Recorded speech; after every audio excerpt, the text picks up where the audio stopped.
All right, today for my second video for History Alive 1776, we're going to talk a little bit about Harry Potter. Until I can actually edit videos, it's going to be a little hard to see some of the things I'm pointing out, but if you're getting into collecting Harry Potter books, please refer back to this video and it will help you as you look at the different points on these books, be able to identify what you're actually holding.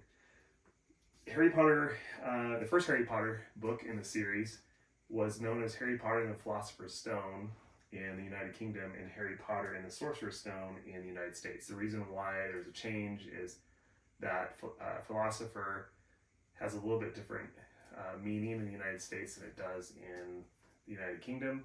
And so the powers that be felt that Sorcerer mainly had a better description of what the book was actually about for Americans than Philosopher would.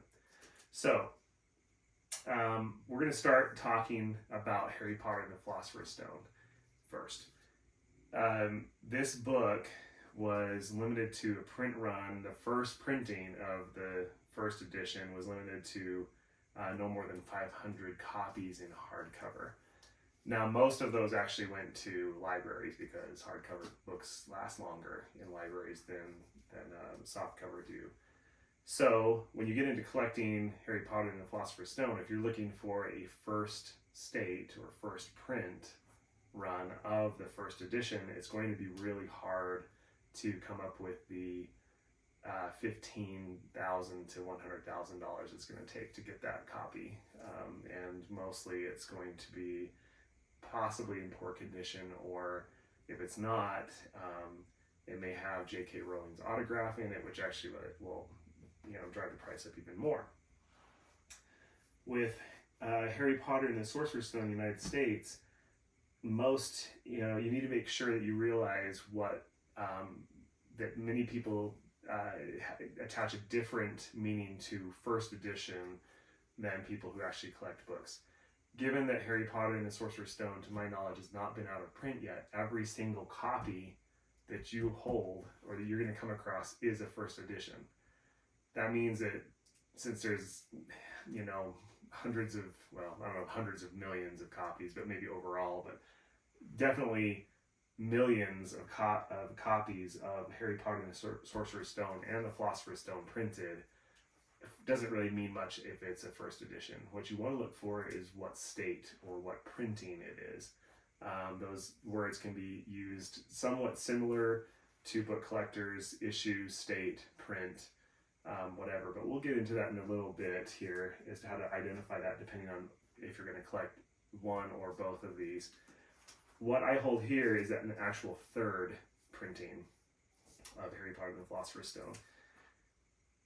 Like I said before, the first print run was limited to no more than 500 hardcover copies of that book. The softcover copies are still worth something as well, but especially in the first print run. But a lot of them are in very poor condition or were actually tossed, unfortunately.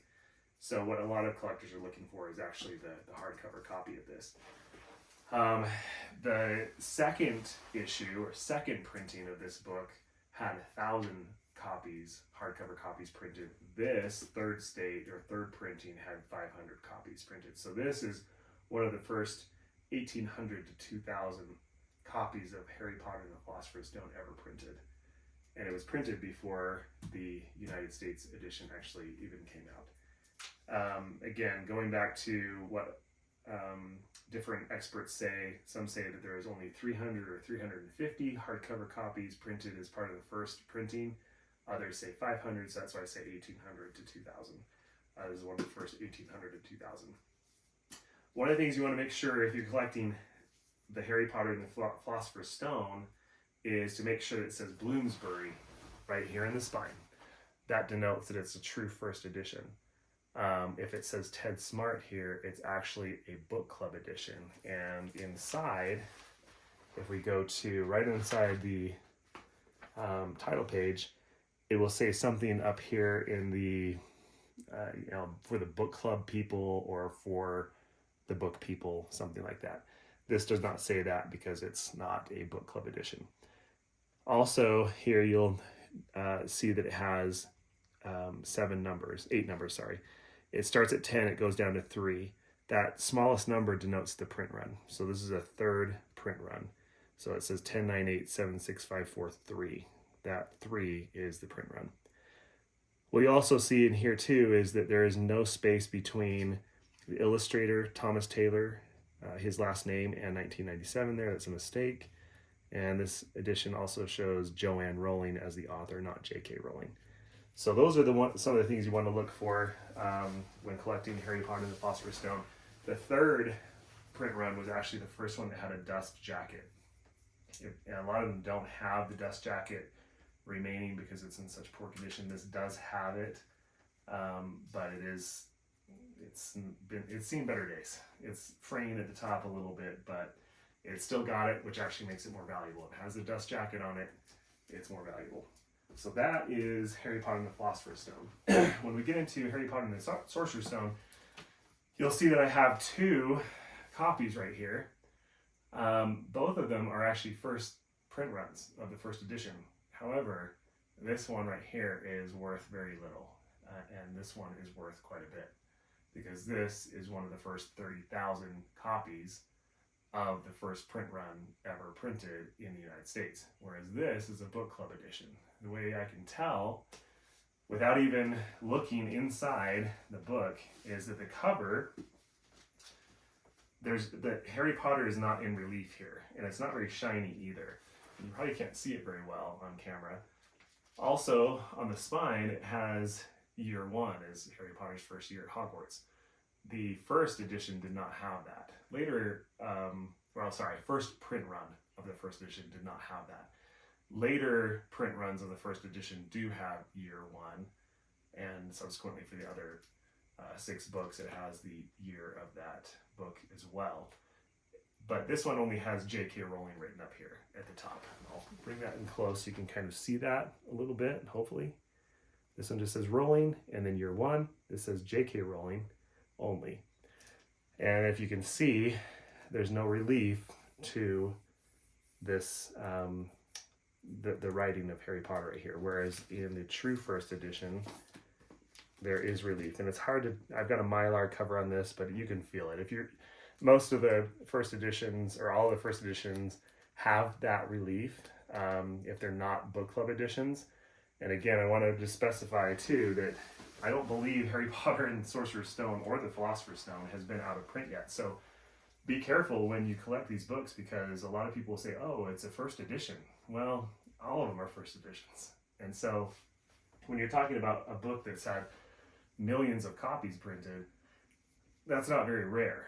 But what you're going to try to look for is what print run of that first edition it is. We were just at Universal Studios in Florida recently, and I pulled off a copy in one of the gift shops, and it was like print run 121 of the first edition. So it's still a first edition. There's first editions everywhere, but you want to find one that's a low print run in the case of the Philosopher's Stone, or a first print run in the case of the Sorcerer's Stone. If you find a second, third, fourth print run of the Sorcerer's Stone, it's still good. It's still going to have value, probably more value than what it was brand new, especially if it's in good shape, but it's not going to have the value that a first print run does have. In the case of Harry Potter and the Philosopher's Stone, though, because those first prints are so rare, if you can find a second, third, really a single digit print run of this book, they're going to be very, very valuable. The lower, the better. Again, this third print run is the first one with the dust jacket, so that does make it a little bit more unique too. So let's get back into the Sorcerer's Stone though. If I go into the cover of the book club edition, what you'll see is there's no price tag or price listed here. In the true first edition, there is a price tag or a price listed at $16.95. You'll see on here that it does say Scholastic on here. The spine looks the same, so you really need to be careful about looking inside at some of these things these books to really find out if it's a book club edition or not in the case of the Sorcerer's Stone. There's really no way via the title page here to be able to denote whether it's a book club edition or not. So you can get easily fooled.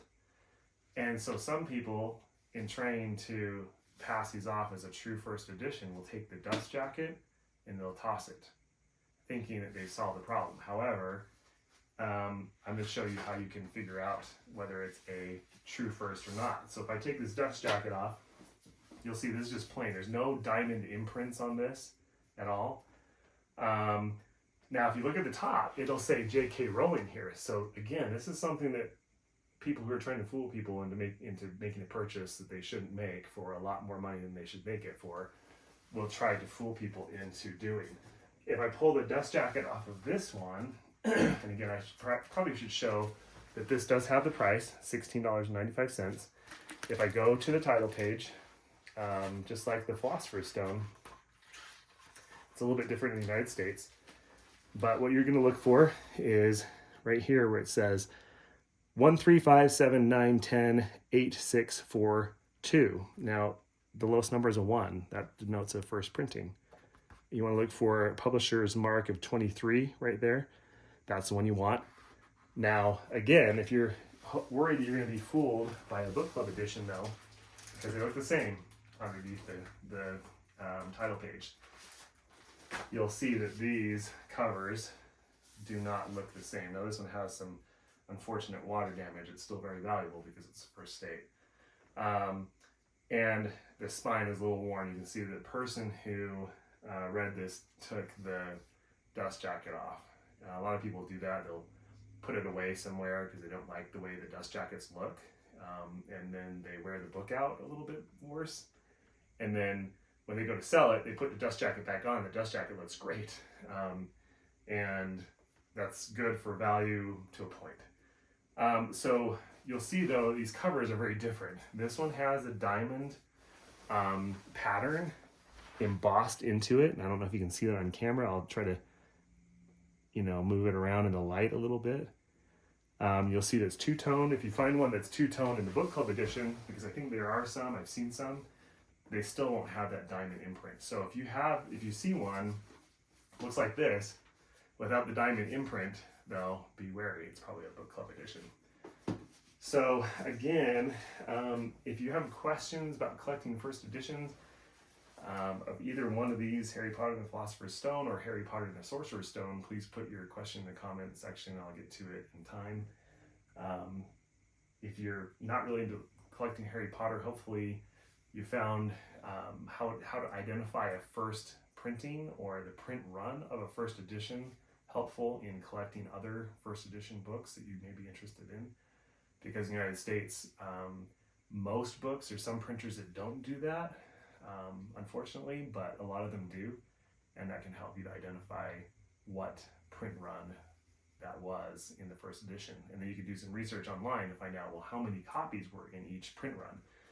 If there weren't very many copies printed, even in subsequent print runs, then even lower numbered print runs, 2, 3, 4, 5, they could be still very valuable. If you have any questions, again, put those questions in the comment section. I know the first 2 videos I've put out here on this site or on YouTube have been about books. We're still going to do some books for a while, but then we'll switch over to other artifacts from history. So stay tuned for future episodes, and thank you.